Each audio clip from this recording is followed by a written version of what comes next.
30তম কাৰ্বি লামেট আবাই ডংকা মকাম ডংকা চাৰপো আক্লামত 4 দিনীয়া কাৰ্যসূচীৰে আৰম্ভ হ'ব।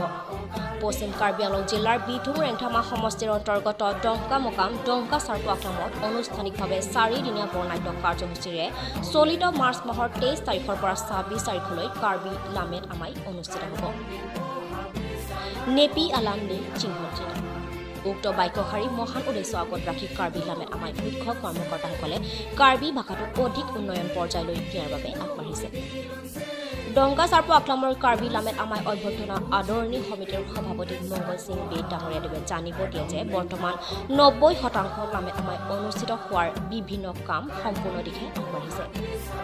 লগতে চৰকাৰী বিভাগৰ প্ৰদৰ্শনীসমূহৰ বাবে সাজি দিয়া ঘৰসমূহ সম্পূৰ্ণ হৈছে আৰু জনসাধাৰণৰ বাবে বিভিন্ন ধৰণৰ সামগ্ৰী বিক্ৰী কৰাৰ বাবে ঘৰ সজাই দিয়া সম্পূৰ্ণ হৈছে।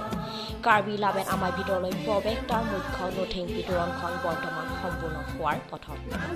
কাৰ্বি সাহিত্য সভাৰ লগত জড়িত হৈ থকা বিভিন্ন ব্যক্তিসকল বিভিন্ন বিভাগত জড়িত থাকি যথেষ্ট কষ্ট কৰি আছে। সভাৰ ভিতৰ চৰাত যেনে পানী যোগান চাৰিওফালে ৰঙীন লাইট পোহৰাই তুলিছে। নৱনিৰ্মিত 4 লাইন যুক্তাৰ গড় কাপ্তানী পথ চোৱা ডংকা চাৰিআলি হৈ আৰ্টু কেকাংলৈ যোৱা পথছোৱা সভাৰ আগত সম্পূৰ্ণ হোৱাৰ পথত। কাৰ্বি আংলং ছাত্ৰ সাহিত্য পৰিষদৰ মুখ্য কাৰ্যবাহী সদস্য মাননীয় তুলিৰাম ৰংহাংদেৱে তথা কাৰ্বি আংলং টীমৰ সহায় সহযোগিতা আগবঢ়াইছে কাৰ্বি লামেট আমাই অনুষ্ঠিত হোৱাত। হামৰেনৰ পৰা British Ronghang, news 7 north east.